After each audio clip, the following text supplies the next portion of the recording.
And today, John from Mighty here, excited for our meetup again. We took last month off. Hopefully, a lot of you saw that we were having a fun team outing in September. So we flew a bunch of our team members into where we're located at in Kalamazoo, had a lot of food, had great laughs. It was a great time to see everyone, but we did miss all of you. We had a heavy debate on if we should do that or not, and we're glad we were able to take that time off, spend it with our team. But we're glad to be back here in October. Halloween here in the US is right around the corner, so super excited about that.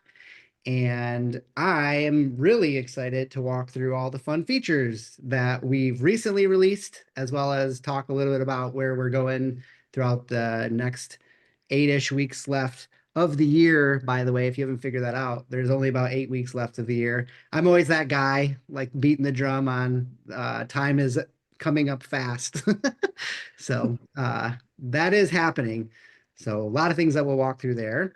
Our typical agenda that we walk through is new features, the community spotlight, and we jump into Q&A. I really love to keep this open for you guys to feel free to unmute, or if you want to throw questions in the chat, feel free to throw in questions along the way. I will try to do my best to monitor that, but also be keeping the agenda moving forward. We've got Maestro/Mighty team members in here that can help answer those if I don't get to them, as well as Sydney will help highlight those once we get to the QA section.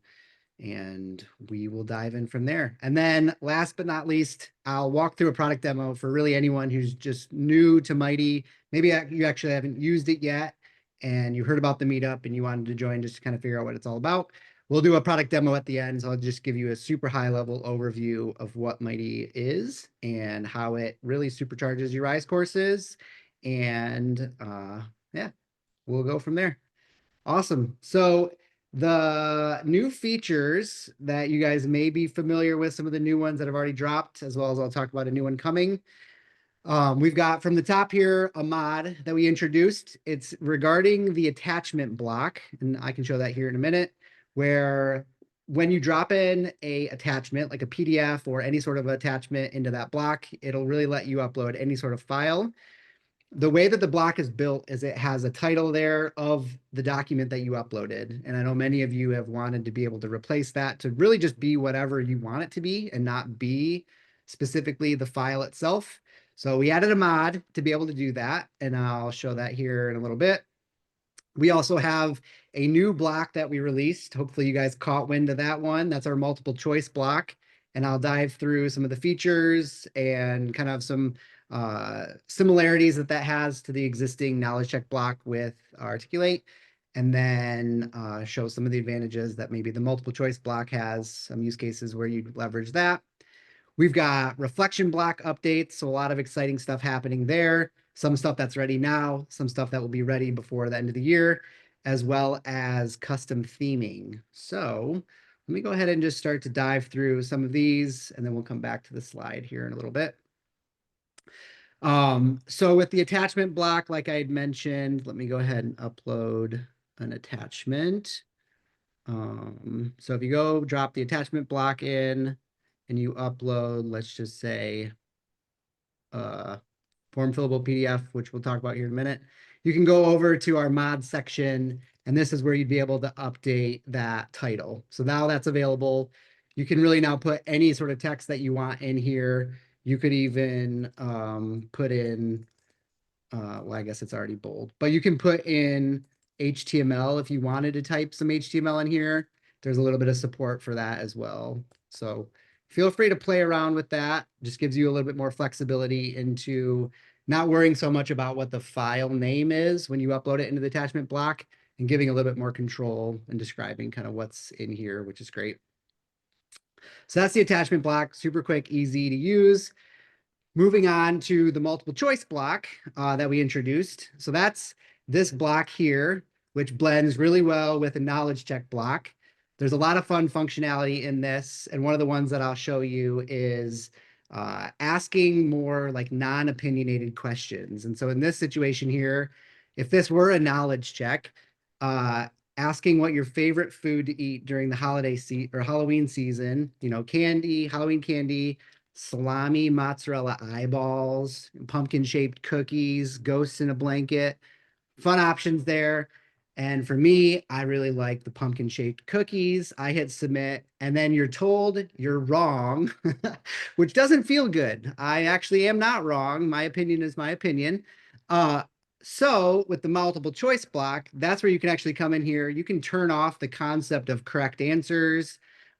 So that way you can just ask more of these open-ended questions and you don't have to force the learner to feel like their answer was incorrect or correct.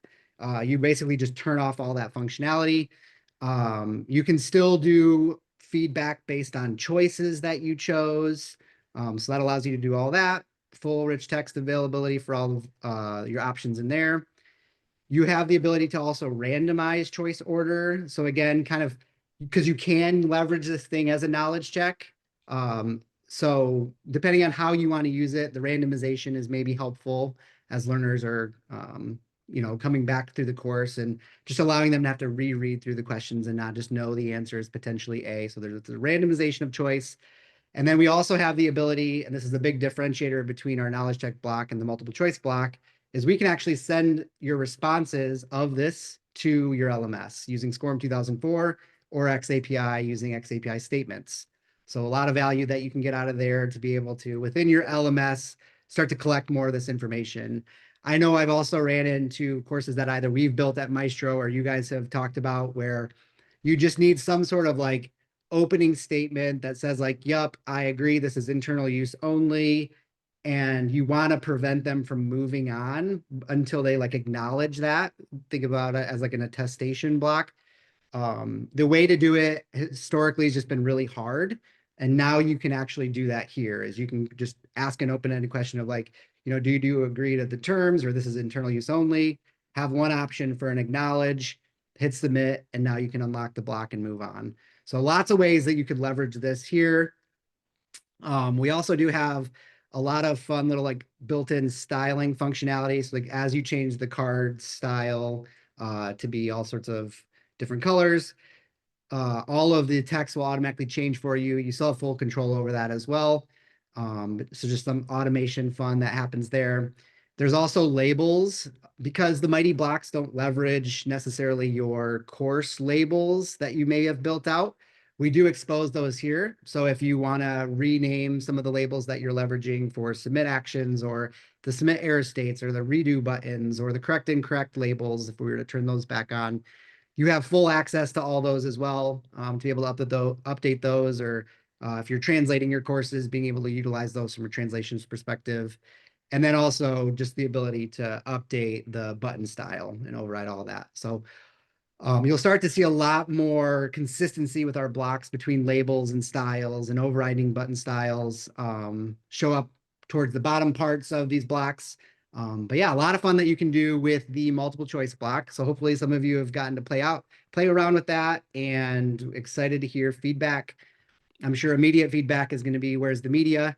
That is a plan. We do plan on adding some of the media functionality in with videos, images, and embed. There's a little bit of complexity we just need to work through on how to integrate that best within the Rise ecosystem, but we will get to it because we really want to be able to offer that not only for just your question itself, but for feedback and being able to give media-rich feedback. So lots of options to come there. So that's the fun one with the multiple choice block. The next enhancements that I had mentioned earlier is the reflection block. And so with the reflection block, there are several things that we've already released, more coming. The first couple of items that we released is minimum character counts. So you can actually now have your learners maybe be a little bit more thoughtful in some of your answers and have a little bit more control over that. So you can require some sort of minimum character count when they're entering in reflection blocks. Obviously, totally optional for you if you don't want to force your learners to have to go through that experience. You can leave it as none, and then there's no restrictions at all. And the other thing that we've released is the ability to just update the file name that gets downloaded when you click the download your reflection. So right now it always has just said like reflection underscore the date. You can actually now control that and we'll say this is the Halloween and I don't care to have a date. So we're just gonna have it be .pdf. and that's going to be our Halloween questions. Um, and so you can now do that. Those are all released today. Some of the other functionality that we're working on, which I'm excited to show off here, is customizing the PDF output that happens. So like right now, I've got, kind of some rich text functionality with some emojis in my questions. And I go through and answer these. And for time's sake, I'm not going to really answer these. Just when you download your PDF, this is, hold on. I got to turn off. That was a sneak peek. You shouldn't have seen that yet. Let me turn off the custom form. So when you download your PDF, uh, it generates you kind of like a blank, not super exciting PDF. And a lot of you have been leveraging this for a long time. And what we wanted to offer is a way for you guys to get more control over the PDF style, which, sorry, you saw a sneak peek of that, where you can actually upload your own custom PDF template, and then you'd be able to map those fields. So this is the old way where we would just auto generate you a PDF. And then the new way is if you go back into the edit panel here, you go down to this download format section, and you can upload a PDF template. This is a form fillable PDF template, which I'll have a YouTube video that walks through exactly how to build these with either Adobe or a free tool that's out there that you can leverage to build these. And then what you'll do is you'll just map your questions to where in those form fillable fields do you want to map your answers. And then that is how you would get your output, which, to re-show what that looks like, you'd fill this in, you download your PDF. And here's my cute little PDF I made where I'm like mapping those hobbies, fun facts about me, things I like, what I want to be when I grow up, questions to this form. So with that, like basically all I did is I just have a PDF here that I had made. You could make this in Canva or Figma or whatever software that you wanted to use. You can just export those out as a PDF, and then you could use something like an Adobe Acrobat, or there's another tool that I'll get a video out there that talks about it. But basically, you just take this PDF, you upload it to that website, and then you just create your form fillable areas on that PDF, and that is how they become available here. And I don't want to spend too much time on how to build those. I'll have a video that talks about it because there's a little bit of the in the weeds that we got to get into on that. But it's just a really great way for you to be able to drop in different templatized versions of your reflection questions. So here's another one where it's a little bit more professional, I'll say, and is going to map some of these questions. We'll download this version here. And again, here's a really great looking PDF template. And it's got all of my fields that maybe I would have asked in my reflection questions, and then those get mapped. So that's the concept here. So allowing you guys to really build out these form fillable fields, then map them back to a form fillable template. And then from there, decide, is this going to be a worksheet that people could carry on with and continue to fill out? Or do you want to even just flatten it out here in your course, which I'll turn it on that option here. So then that way, when you download your PDF, it's more of like a takeaway, a non-editable takeaway. So you wouldn't actually be able to edit this form here. So lots of ways that you can play around with this. Now, where that's going, and this is probably where everyone's going to have that question, and maybe it's already asked in the chat of like, this is cool. Glad you updated this for one single reflection block. I have 15 in my course, and I want just a single downloadable at the end. That is coming. There is a little bit of a complicated way to get all of the information. And so I first wanted to get you guys this update, which will probably come out here in the next week. And then in the next couple of weeks, we'll have the full-fledged version that has more of a reflection download where you'd be able to accumulate all of these questions along the way throughout your course, and then be able to have a single download at the very end of your course. So just a really great way to like summarize all of the reflecting that people have been doing throughout your courses. So lots of great updates coming there. Maybe I should pause. I don't know, Sid, has there been any questions that I should address?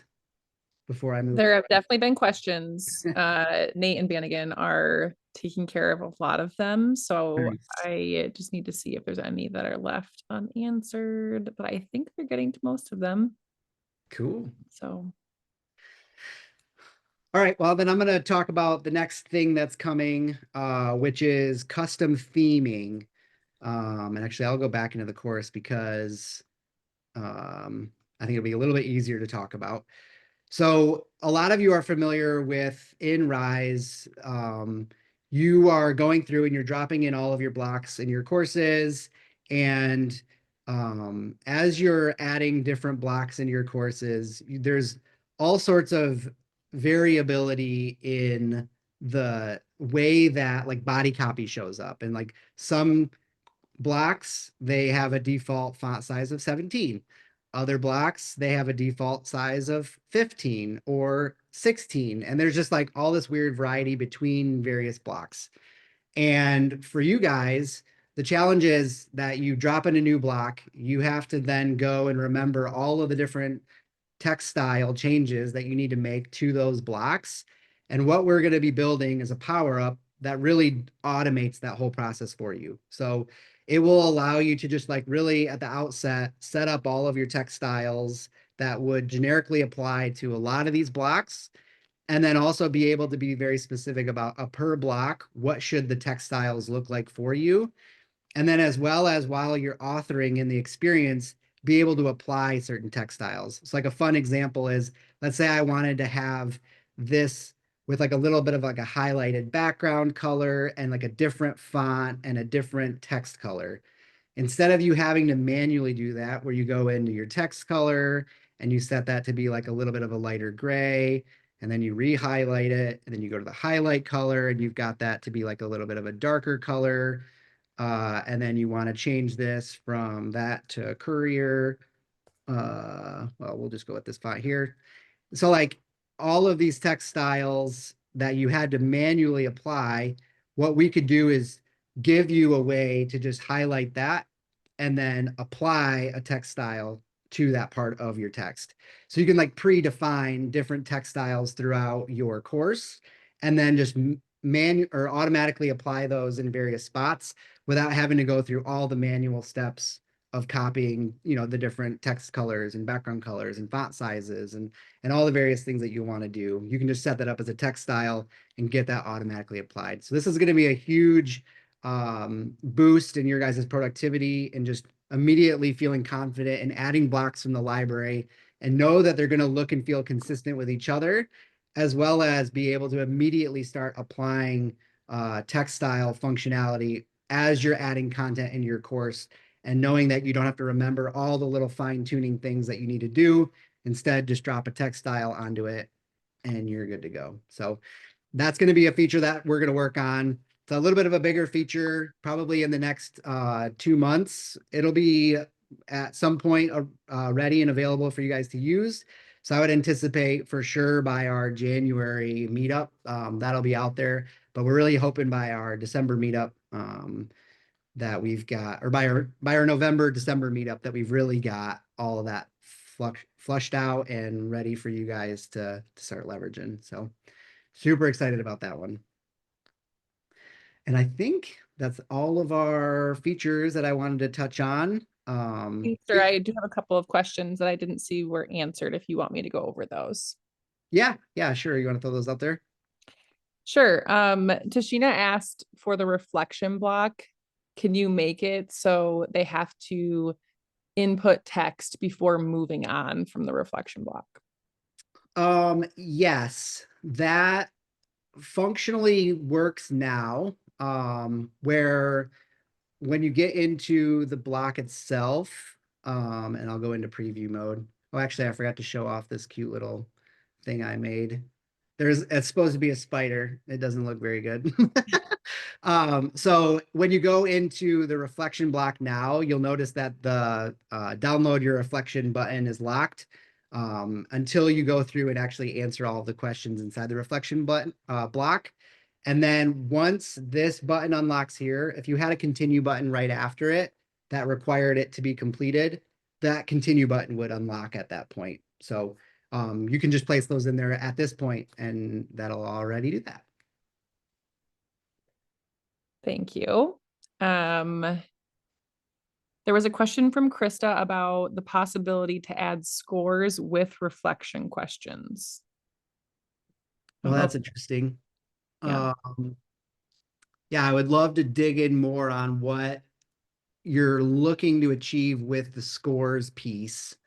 Um, like maybe you're thinking more of like a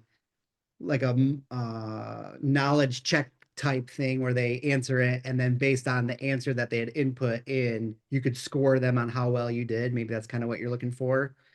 Um, I don't foresee the reflection block having that, but I do certainly see a way where we could introduce through the interactive HTML block some functionality where you could ask those questions and then either predetermine based on like keywords or things like that, a score.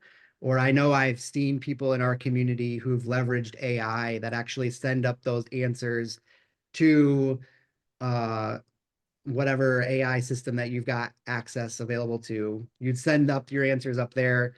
It would score those based on a rubric you have and then send back a score. And then you could certainly capture that in SCORM or XAPI. So that would be fun to explore if you're interested in exploring that. I would say find us in the Maestro/Mighty community. Drop that in there, and we can certainly talk about that as a thread. Awesome. Thank you. Another question from Levi, will there ever be support to have different fonts or font styles and sizes in the PDF output for the reflection block? Yeah, the stock ugly version that we see here, um, this is one that we're just making on the fly. Where I would encourage you to go is to start to build more of like a custom template where I just demonstrated. Create those custom templates and then map the answers to those. We have debated on how we could auto generate a better version of these PDFs. But with some of the limitations that we've got of keeping this all self-contained, it gets really difficult to do. And that's where really you guys having full control of building out those PDF templates using form fillables is really probably your best option. So I'd love to chat through that too. All right, one more, and then I'll try to gather some additional for the next break. But I'm kind of laughing because Karen and Zainab both were asking about the potential for search and replace feature, which we literally were talking about before we started this call Yeah. again, because it's been brought up a few times. So I'll let you answer that. Yeah, I'd love it too. It'd be a great feature. I mean, especially if you've got a course built out with 10 lessons and it's a really large course and you get back from a SME, hey, let's actually change this word throughout all of your lessons. Yeah, that's a pain. And we feel that too. And so being able to just do a global find and replace of text in your course is certainly a doable task that I would love to spend more time on and see where we could fit that into our roadmap at some point down the road. And sorry, just to tie a bow on Levi's question, he had a follow-up. He said like, and that was the question about changing fonts and font sizes in the PDF. He said in the newer version, the answers they put in, can that be changed? Ah, so maybe you're looking for the learner to be able to use a little bit more rich Post. text. Is that what you're like being able Yeah, I'm to design that? pretty much, he said. Yeah, yeah. Yeah, that would be an interesting one to explore instead of them just having access to only a text only input, be able to actually type rich text in the answer. That could be a fun idea to explore. So it's not off the table. Let's chat more about that, Levi. Cool. Maybe for sake of time, I need to hand this over to Brianna before I steal all of her time. So we're gonna have Brianna jump in. She's one of our senior LXDs here at Maestro. She was showing internally kind of a fun project that she was working on, and a lot of the things that she was referring to and demonstrating in there, I know are things that you guys have had challenges with, and I thought her solutions were great and I wanted her to share that here. So I'm going to go ahead and hand this over to her. Thank you, Pinkster. Yeah, I'm excited to share. This is like such an interesting use case for Rise that I thought might be beneficial for other people to know about and potentially incorporate into your own planning. So just a little bit of background before I start sharing my screen. I just want to kind of share what the business case was for creating something new, which is that we were working with a client who wanted to take the ethics and compliance topic beyond an annual mandatory training, which of course, plenty of people have negative connotations with those annual mandatory trainings. So they wanted to break it out of there and really make it more relevant, more frequent. So their initial solution was to send out a quarterly email bulletin, which was just a typical e-blast, hits your email, and kind of hits on some topics, case studies, relevant information that they want to share. But they wanted to kind of level that up and make it to where they could, one, track who was actually interacting with the bulletin and going through it, and two, potentially be able to start drawing information from learners as well. So we actually decided that through Rise with Mighty, we would be able to develop something that would really suit their use case and be beautiful also. So I'm going to go ahead and share my screen. And I do have to share my whole screen because there are some like pop-up window things. So we're going to be brave and hopefully, oh, there's my cute desktop. Thank you, Art School, for that. Anyway, here is our quarterly bulletin. And this one is not the one that's actually for client. I made kind of like a mock-up version of it so that we didn't have any proprietary information shared. But just a couple of notes on the design challenge. We wanted to minimize the scroll so that it felt very much like an online bulletin rather than a Rise course. So we're not using continue buttons. We're not using flashcards. We aren't using anything that is too quote unquote risey, which of course is whenever you hear that, my mighty ears perk up and say, oh, I have some things that I can do to make this feel a little bit less like Rise. So you can see I really went very horizontal with a lot of the content here. And I also created a standard header with the, company imagery up top with a coordinating footer at the bottom so that there's a very distinct top and bottom to our bulletin with the content sections nested throughout. So keen Rise eyes, keen Rise users will have already noticed that some of these things look different from what you could do standardly with Rise. So I'm going to share the code snippets that I used and walk you through 4 different code snippets that I ended up developing to make this look a little bit more custom. So kind of on the back end here, going to my power up screen, you can see that I've built out a handful of snippets. And the day that code snippets were released was like Christmas for me, so that I could actually sort through all of my various things that I was implementing in this course. And beyond that, actually be able to target specific blocks for certain things and specific lessons along the way. So 3 cheers as usual to the Mighty team for building that out for us. But let's just go through the key ones that I think are interesting one by one and share what they do. I'm not going to actually dig into the code section, but more so what the output was. So starting right up top, this is a typical 3-column grid. And it might look pretty normal to you, but in actuality, these images are shown at actual size as opposed to filling the container that Rise creates. And for sake of ease, I made like a little screenshot here so you can see what the before and after of this code effect is. So before, these icons were huge because Rise automatically scales your images up to kind of fit the image container.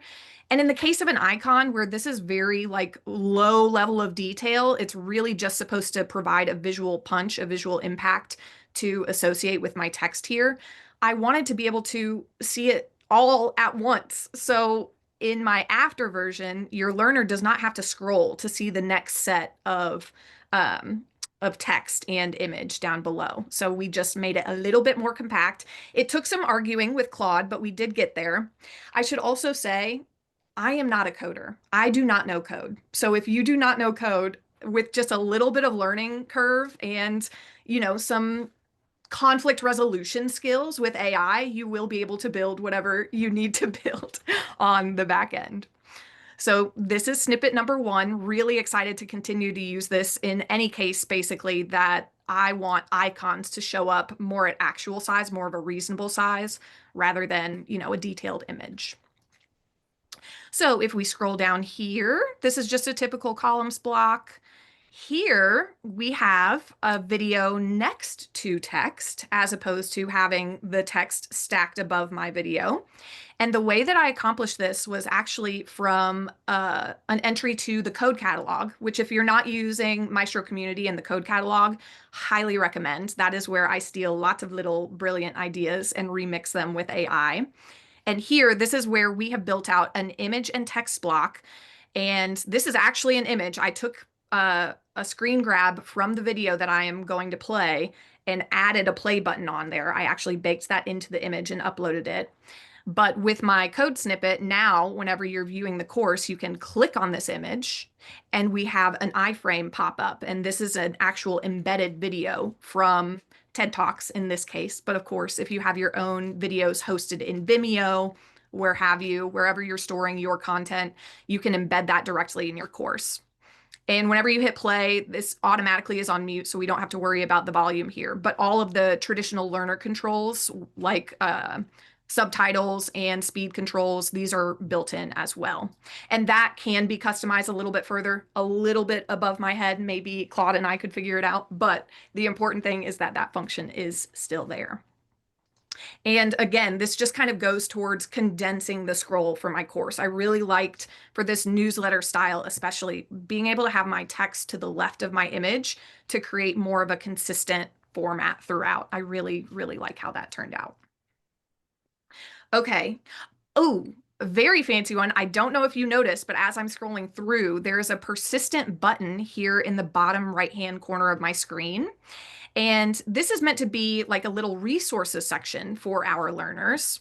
And in this instance, this is an ethics and compliance bulletin. So people who are reading through this, maybe they'll have, an idea sparked. Hey, this is something that I want to ask about. This is something that I want to report. Maybe I do have something that I want to chat with our compliance team about. This is a consistent resource button that people can go to. And in the real version of the bulletin, this is riddled with hyperlinks so that learners can click directly and go out to the reporting channels where they need to, access the resources that they need. But in, non-bulletin format, I could see this also being a persistent resource, persistent glossary, maybe some instructions for the course. Of course, it's something that you want to tailor to your content. So we don't want that to be an annoying thing. But since this is a very short bulletin, I think that it really suits this format very well.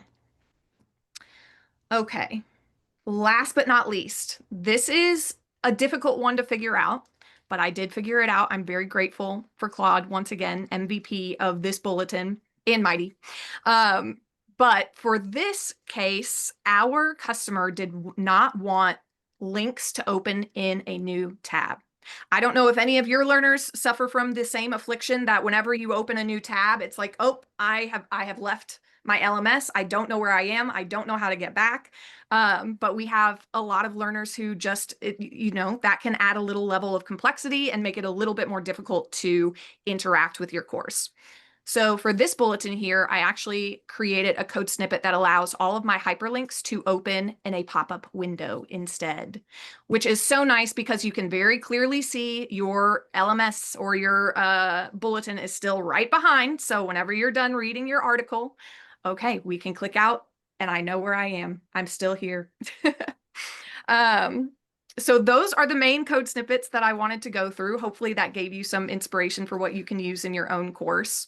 A couple of shout outs for Mighty as well. Of course, we used a beautiful gradient backdrop up top here. And one of my favorite hacks of all time is the notes block. And just being able to put a little icon next to my text. That's all I wanted to do. And those mods allowed me to do it. 3 cheers. Nice. Mm-hmm. Super exciting. Very cool. Yeah. Well, thanks for walking through that, Brianna. Mm-hmm. I want to open up to Q&A, and Q&A can be anything. If you have specific questions for how Brianna solved a lot of these challenges specific to this course that she had worked on, feel free to ask her. If you have more general questions, now is a great time to ask general questions. I do see one of them in the chat now regarding XAPI CMI5 statements that I would love to address. I also love this point in our meetup where people unmute and you can feel free to ask your question there versus having to feel like you got to type it out. But I'm going to address the XAPI one real quick. So with that one for XAPI and CMI5, which is for anyone using like SCORM 2004, is a great example of those. Just like those runtime interactions, you do have full access to all of that. It's slightly hidden through. So when you publish your course with Rise, they've got all the adapters there built into their course, and they actually even have like helper functions that they take advantage of in order to communicate out XAPI statements and runtime interactions. So honestly, under the hood with the reflection block and with the multiple choice block, like those are those same function calls that we are taking advantage of. You can certainly take advantage of those as well. Now you might be asking, well, how do I do that? You're telling me I can, but I have no proof that that's true. Uh, and is a great question. I certainly have talked about recording a video on how to do this and get access to it. So I should just do that. So that way you guys have full access to be able to just like quickly and easily be able to start capturing more XAPI statements. I do know a couple of months ago, Mel Milloway, who had jumped on to our meetup, she had shown a website that she had built specifically utilizing Mighty's custom code snippets and capturing more XAPI statements. And so I think between that and my video, we could certainly get a post out there in our Maestro community about how to do that and get a YouTube video out there for you all. So I promise to do that. Sid's going to hold me accountable to make sure that that happens before our next meetup. I got you. Cool. What other questions do people have? America is raising her hand if you want to unmute or Yeah. perfect. Yeah, can you hear me? Yeah, how are you? Okay. Hi, John, good to see you. Exciting about the new things. Thanks for sharing those and great seeing the case study. I'm wondering about on this assessment, like the quiz at the end of the course for self-paced courses that we want to be auto-graded. My understanding is that currently we have multiple choice, multiple response, matching. Are there any other question types we can do on quizzes that will be automatically graded? Yeah, good question. The built-in Rise quiz lesson that exists is fairly, I'll say black box. Like there's not a lot of modifications that we've even done to that section. The main reason being that Articulate with their SCORM wrapper, they're still controlling exactly how your course gets marked as complete or incomplete or passed or failed. And we really haven't bridged ourselves into that space to figure out how could we maybe suppress some of those requests that would make their way normally up to the LMS and be able to offer more options there. You can certainly start to create with the interactive HTML block ways to capture those again as like XAPI statements or runtime interactions to be able to store that in your LMS, but having that as a part of your assessment to determine more like a pass fail, I'll say is a little bit more difficult. Now, is it possible? Yes, but not something that we've necessarily explored to make it easy for you guys to figure out how to like get in there, suppress some of those existing status updates that happen. But at the end of the day, we're talking about a SCORM course, and fundamentally, it's still just a SCORM course. We would just need to work a way where you would be able to more or less like move Rise's defaults out of the way, and then you'd be able to build in, as an example, like your own quiz questions. I would love to see a world where we've got quiz questions being asked along the way and not forced to be in a lesson. And then ultimately the accumulation of those quiz questions is what determines your pass fail. As we know in Storyline, you can certainly do that with creating variables and then triggers and have your scores get reported based on your variables as well. And so I believe we could eventually get there for sure. I'm hoping to continue to push Articulate to get Rise at that point in which we can really start to kind of open up some of the flexibilities that obviously we all get with Storyline. Just we would love it in Rise as well. So possible, just haven't achieved anything there yet. Great question. Thanks so much. Yep. Another raised hand from Brianna. Hi, so I am a relatively new user to Mighty. I've been playing around with the automated audio features. Is there an option or is it down the pipeline as a consideration to make where they have to listen to an entire audio before they can listen to another block's audio? We're running into this scenario where even with added spacers or blocks or something like that, if somebody scrolls too quickly, an audio will get skipped because it's going to the bottom one. Yeah, no, that's a great question. There is the ability to use the continue buttons to kind of be a little bit of your gate there, which I know isn't ideal for a lot of us. So that's a good one. I'm going to make a note of that and explore ways to do that. I know there's a lot of built-in functionality in the audio block that auto stops existing play, like the audio that's playing to start the next one. And so as we're scrolling those into view, that's kind of where and why that's happening.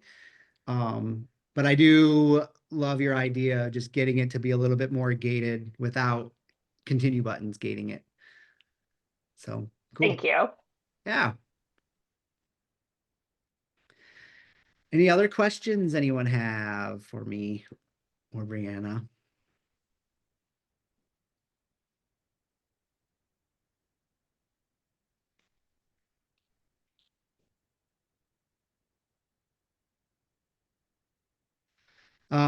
I do know with the custom code snippets, again, for all those who are familiar with our code catalog inside of MC, there's a mix of code snippets that we built in there as well as interactive HTML blocks. I do foresee a place where when you go in your Rise course and you go to the custom code snippets area, being able to actually discover those there as well, and just kind of making it so that they're not just in our Maestro community, but also just really more discoverable, browsable within our within the authoring experience. I think that's going to make it a lot easier, especially if we can tag those, because I know some of you, I think there was even a post earlier today that said, hey, I remembered there was a snippet for this block. I don't know where it is. How do I find it? And if you could just go to this custom code snippets, open up the community library, filter down to that block, and there's all the snippets that we've made available via the community. So that is something that we've been talking about internally of just starting to get more and more of that exposure. So that I would imagine before end of year would also be available for you guys. So just get more exposure on a lot of that.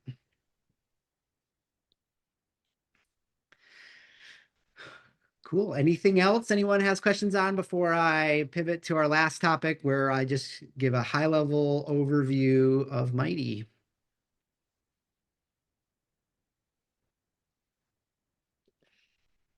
There is a general question that was in a thread, Pinkster, from Danielle. I think it was kind of in addition to that audio conversation you and Brianna were having. Is there a way to add audio into a Rise lesson and say, have it auto? Okay, hold on. Is there a way to add audio into a Rise lesson and have it autoplay and stop when you scroll to a certain block or set the parameters? Yeah. There's not a way to get it to stop with just like the built-in mod functionality that exists now. You could certainly build a power-up custom, like a custom code snippet to do that, where when the block that you want it to stop comes into view, have it prevent or have it like stop the audio that's playing up above.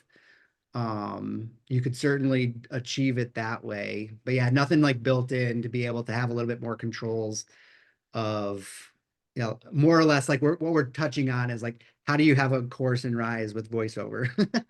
uh, yeah, and we've explored that concept. It certainly is exciting to us on how to get a little bit more of that like voiceover type functionality and being able to get granular in the controls of when does audio play, when does it stop playing, how do you prevent them from going on to the next section until that section finishes.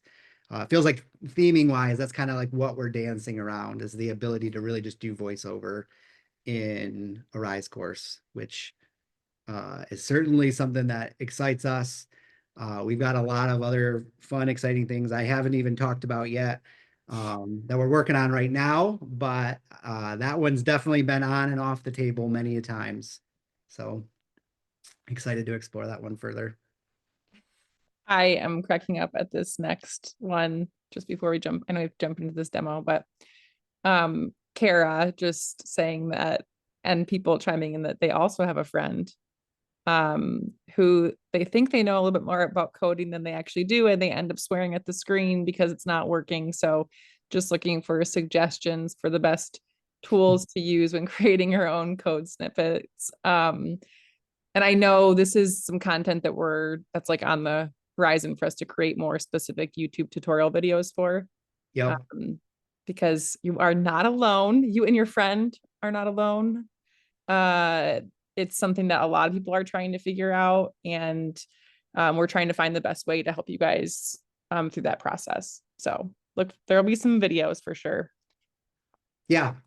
Yeah, I think we even hear internally a lot, just you know, I don't know anything about coding. You start saying the words HTML and CSS, and I'm like, I don't know what you're talking about. I'm like ready to check out. And I appreciate that. And so what I would love to see is, yeah, just like a 101 course that we could have you guys kind of go through and start to really get the ground, uh, you know, the framework built up in your vernacular, so that way you can be able to like start to hear some of the things that we're talking about and like really start to connect the dots on how that works, and then how do you have your conversations with Cursor or Claude or ChatGPT, and it's telling you about things that as soon as they say those words, you're lost again. And so really being able to kind of like thread all these things. I know that Nate on our YouTube channel has produced a handful of videos that really touch on how to best work with these AI agents and do vibe coding. And I think there's even a guide that he's got that you can follow to help with your process. And so I think those would be also really great to share as well, Sid. I'll put those in the chat. I'll go grab them really quick and put them in the chat. I'm just like, everything you guys are saying in the chat, I just want to say, like, Karen, America, like, these are all, you're not stupid for asking those questions. Like, what is the difference between HTML and CSS and JavaScript, and when do I use which one, and in what context when I'm in Mighty? Those are questions that a lot of people are asking, and we're gonna get you the right training for it. Don't worry, it's not a stupid question. Yep. Awesome. I know we did have a few people that were chiming in that they were new to Mighty and it was their first meetup. So probably time for a demo for them. Yeah. Yeah, that sounds great. Real quick before I do that, I always like to just touch on our next meetup will be November 25th, the day before my birthday. So hopefully you all show up. And then we've got Thanksgiving happening here in America. And so that'll be our next meetup on that 25th, fourth Tuesday of November. And I'm really hoping that a lot of the functionality that I kind of started to tease out is all out and ready for you. So that will be another super exciting meetup to get back together. Cool. Let's dive into our product demo. For anyone else who's not going to stick around, thanks for joining. Appreciate that. And we'll see you at the next meetup. For anyone else sticking around, I'm going to walk through a high-level demo. Got 8 minutes. I'll make it through. And I'm just going to walk through all the functionality at a high level that we've got in Mighty, and how to get it, and where to find some more documentation, just so you can dive deeper into some of those features. So as you're probably familiar with at this point, Mighty is a Chrome extension, works in both Edge and Chrome, as well as we do have a desktop app. So you can get it on those 3 platforms, Edge, Chrome, or the desktop app. And the desktop is supported for both Mac and Windows. And what it does is it just adds a ton of functionality natively into the Rise product. So you'll see anywhere these like Mighty Magenta options show up, those are like fingerprints of where Mighty has done some sort of enhancement with. And there's a ton of resources. We've mentioned this thing, Mighty Community, over and over again. So this is the Mighty/Maestro community. There's a goofy photo. We've got all sorts of good stuff in here. Anything specific about Mighty to just like general building out Rise courses and designing an articulate Rise and just general maybe instructional design questions that you have for anyone in the community. Maybe you're working through a problem and you're a team of one, like many of you are, and you want to be able to collaborate with someone, like this is the place to go.